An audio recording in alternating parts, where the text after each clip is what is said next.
Let's speak about loneliness and love. I'm going to break the fourth wall a bit so you understand my experience with not really ever feeling lonely, if I'm quite honest. And this has been birthed from a very unique experience I have had with being raised as a military child. At first, both my parents were married, and then my parents got a divorce. That's very important for the sake of this conversation. But I also have an older brother, but our age gap is very large, and he did not live at home with me and my mom for most of like my upbringing. So that has had me being raised as an only child, but also due to the nature of my mom's job, she was always gone. And so I was always alone. And that's very important for how I develop like my inner monologue because I had no authority per se. I had nobody telling me my interests were wrong or like what I was spending my time doing was bad. I did not grow up with like that reality or perspective. Some could argue it is like a little sass, a little attitude, but that has been my best quality on how I also navigate life.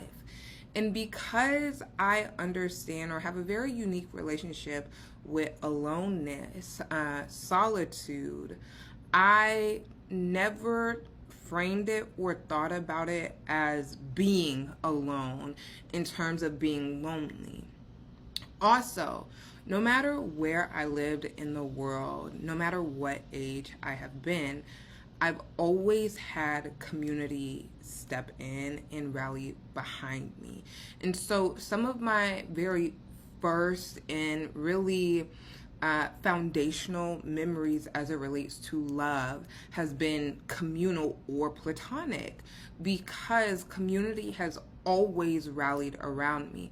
So again, times that I could have been lonely, I've always had community to call. I've always had friends to call.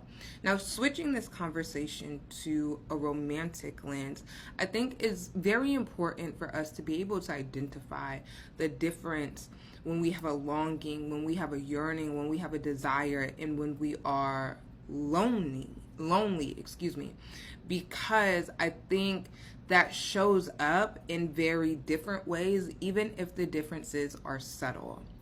And I also think it's very important for us to be able to identify when we are starting to enter the waters of desperation and love. Reflecting back on my childhood, this conversation of like self-deprecating language or inner dialogue, I literally have never had.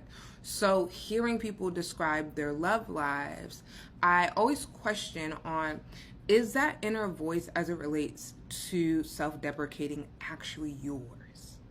Or did you inherit the voice of your mother? Did you inherit the fears of your father? Did you inherit the voice of your siblings, aunts, uncles, former teacher, peers, or whatever the case may be? And I want people to start challenging that idea of when did you first notice that self-deprecating language, and does it appear at certain times?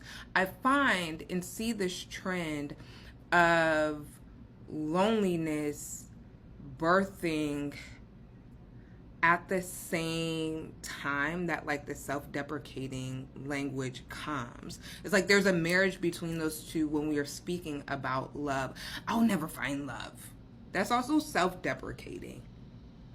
And so I want you to challenge that internal monologue, but also remember language matters, even the language that you use towards yourself, because I also want to think about how that both consciously and subconsciously affects the way in which you participate in romance or participate in the dreaming and thinking about romance, because the words that you say become the house that you live in. And when we are thinking about, again, love as a constellation, what are you adding to that constellation, good, bad, or indifferent? And thinking about what is the origin story of the ways that you also behave in romance, the ways that you behave in love, the ways that you behave in dating. And I think this is an interesting reflection point as well for us to think about how our childhood influences the way in which we frame our alone time, frame our solitude.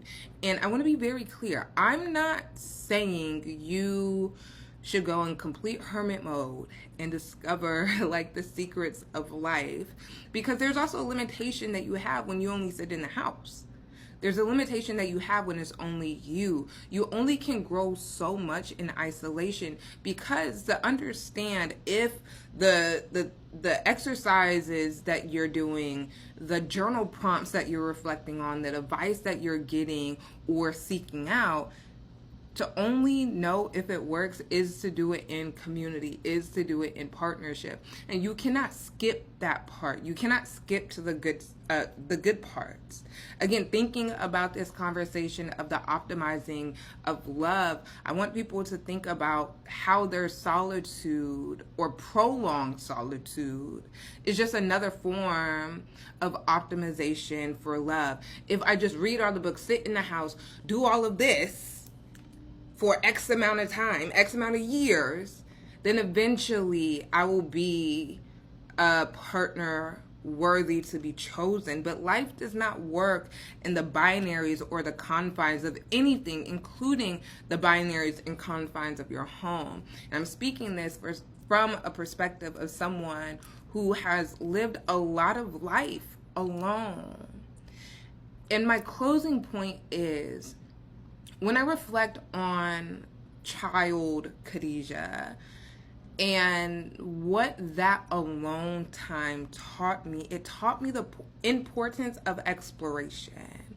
It taught me the importance of expression of emotions. And there was a period in time where I would completely suppress my emotions. I would say from my late teenage years to my early 20s, because I had this idea of what it meant to be strong and tried it, didn't work. Suppressing does not work, even when you are trying to fake it till you make it as this depiction of being strong. Doesn't work. You get a lot further by expressing what you want.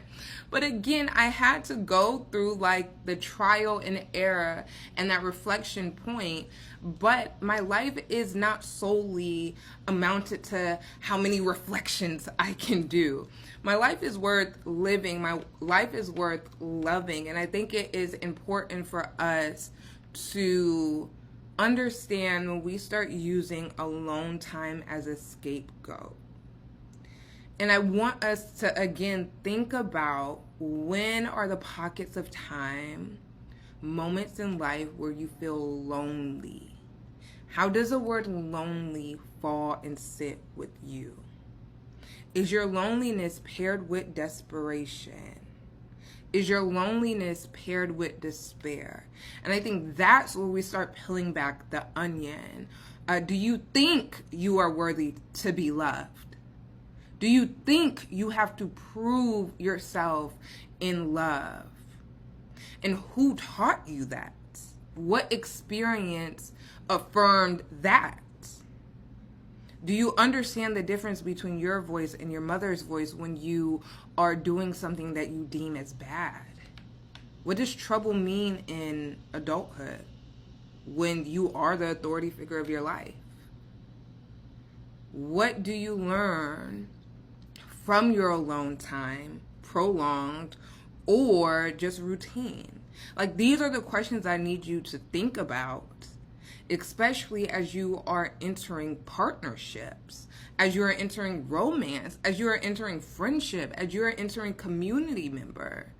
I mean, not members, but entering community as a member. We speak about this concept of the village and what it means to be a villager, but we don't really speak at depths to what that means. And so I want you to think about also, does your loneliness birth resentment.